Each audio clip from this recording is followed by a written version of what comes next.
आप सभी श्रोताओं को उत्तराखंड टू हेवन की टीम की ओर से सवसौली प्रणाम। उम्मीद है आप सभी लोग ठीक होंगे। आज की जो कहानी है वो हमारे उत्तराखंड की बेटी अंकिता की है, जो कि बहुत ही दर्दनाक है। और ऐसी दर्दनाक घटनाएं, कहानियां हम बेटियों को अंदर से झंझोड़ कर तोड़ कर रख देती हैं। पर क्या करें, हमारा दुर्भाग्य है हम ऐसे देश में प्रदेश में रह रहे हैं जहाँ पर सिर्फ नारेबाजी की जाती है, बेटी बचाओ बेटी पढ़ाओ, उस पर अमल नहीं किया जाता है।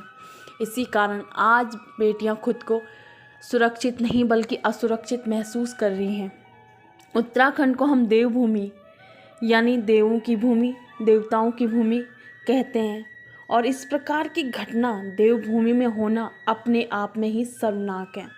अंकिता 19 साल की लड़की जो उत्तराखंड के श्रीकोट गांव के, जो कि पौड़ी गढ़वाल में पड़ता है, की रहने वाली थी। अंकिता एक साधारण परिवार की बेटी थी, पढ़ने में तेज़ थी। 12th करने के बाद उसने होटल मैनेजमेंट का कोर्स किया ताकि वो अपने परिवार का सहारा बन सके। इसी सोच के साथ उसने नौकरी देखनी शुरू कर दी, पर नौकरी मिल नहीं पा रही थी क्योंकि लॉकडाउन लग जाने के कारण सारा काम ऑनलाइन हो गया था। जैसे ही लॉकडाउन ख़त्म हुआ तो अंकिता ने अपने सपने को पूरा करने की सोची और फिर नौकरी की तलाश करने लगी। तभी इसी बीच अगस्त में उसके किसी जानने वाले ने उसे बताया वनंतरा रिजॉर्ट, जो कि हरिद्वार ऋषिकेश से 8 किलोमीटर की दूरी पर है, और उस रिजॉर्ट में एक रिसेप्शनिस्ट की जगह खाली है। इस रिजॉर्ट का मालिक उत्तराखंड के पूर्व राज्य मंत्री विनोद आर्य के बेटे पुलकित आर्य हैं। ये सुन के अंकिता ने वहाँ पर रिसेप्शनिस्ट की जॉब के लिए हाँ कर दी। उसने वहाँ पर 18 अगस्त से एज ए रिसेप्शनिस्ट काम शुरू कर दिया। अंकिता का गांव अब यहाँ से 150 किलोमीटर दूर था।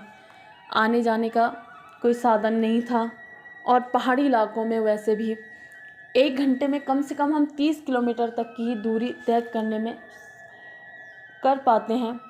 तो इसलिए अंकिता ने रिजॉर्ट के एक कमरे में ही रहने का फ़ैसला किया और वहाँ पे रहने लगी। अंकिता को अभी यहाँ पर जॉब करते हुए 1 महीना हुआ था कि उसकी दिक्कतें, वहाँ पर मुश्किलें, परेशानियाँ बढ़ने लगी थी। होटल के रसोइये ने बताया 18 सितंबर दोपहर 3 बजे उसने अंकिता को लास्ट बारी देखा था। तब वो बहुत गुस्से में थी। उसकी शायद होटल के मालिक पुलकित आर्य से लड़ाई हुई थी। उसके बाद अंकिता को किसी ने वहाँ पर नहीं देखा। 19 सितंबर को होटल का मालिक पुलकित आर्य FIR लिखवाने के लिए पुलिस स्टेशन जाता है और वो कहता कि कल शाम तक अंकिता रिजॉर्ट में थी, सब ठीक था। रात को वो अपने कमरे में सोने गई, पर सुबह वो अपनी ड्यूटी करने नहीं आई।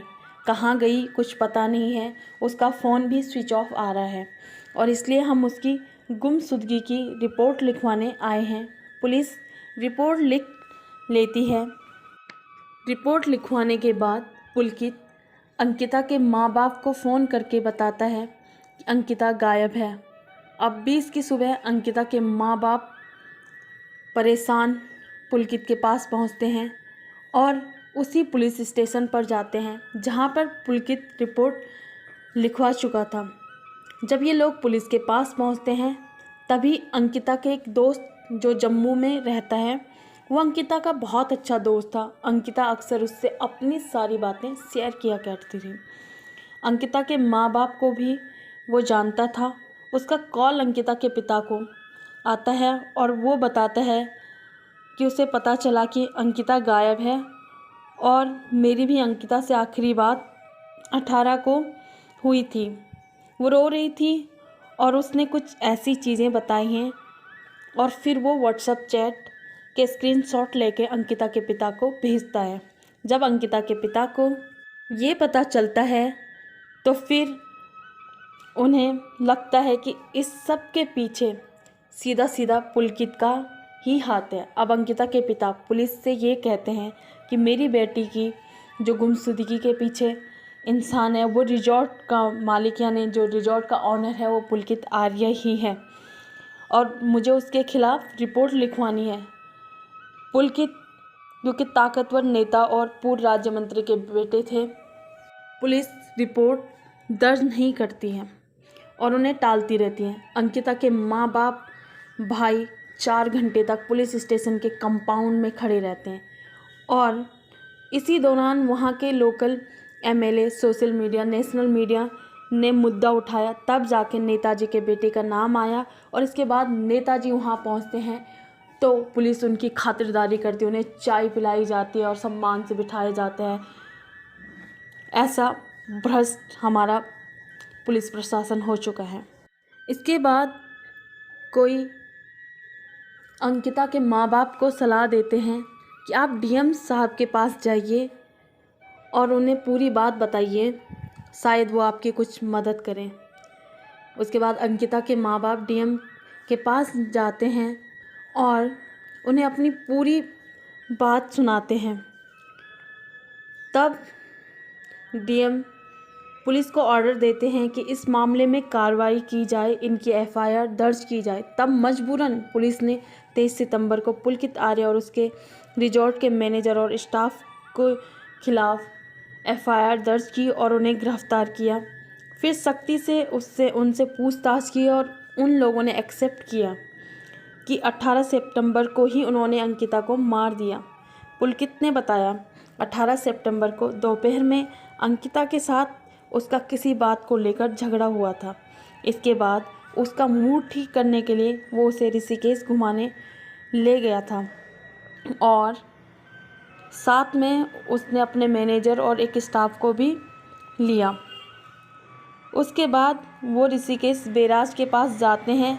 वहाँ पर पुलकित अपने अन्य 2 साथियों के साथ शराब पीता है।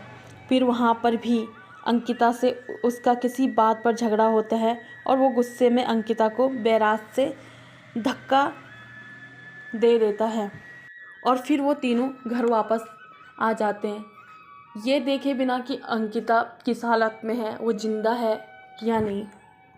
पर उन्हें क्या था, वो लोग वापस आ गए। इसलिए पुलकित ने अगले दिन कि उस पर किसी को शक न हो, उसने एफआईआर दर्ज करवा ली। पुलकित और उसके साथियों को बयान के बाद पुलिस ने अंकिता की लाश को उसी बैराज से 24 सितंबर को बरामद किया।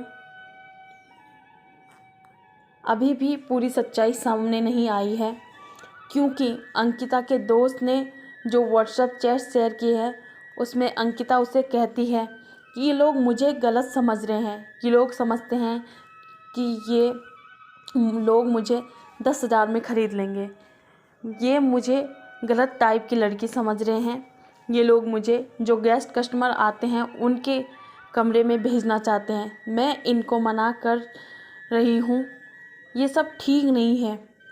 जो ऑडियो कॉल सामने आया है उसकी बातचीत में जो है अंकिता अपना बैग मांग रही है, शायद वो रिजॉर्ट छोड़ना चाहती थी। अभी भी पुलिस छानबीन कर रही है। जल्द ही सारे राज पर से पर्दा उठ जाएगा और आप लोगों से भी निवेदन है, बहन अंकिता के लिए न्याय की मांग करते रहिए। आप लोग अपने जोश को बरकरार रखिए, ये नहीं कि अभी हमने आवाज़ उठा ली और कुछ दिनों में हमारा जोश ठंडा पड़ गया। जब तक कि सही मायनों में न्याय न मिल जाए तब तक हम लड़ाई लड़ते रहेंगे ताकि इस देवभूमि में इस प्रकार का कृत्य किसी और अंकिता के साथ करने की कोई हिम्मत ना करें। आज हमने एक अंकिता खोई है और उसे सही मायने में न्याय ना मिले तो भविष्य में न जाने कितनी अंकिताओं को हम खो देंगे।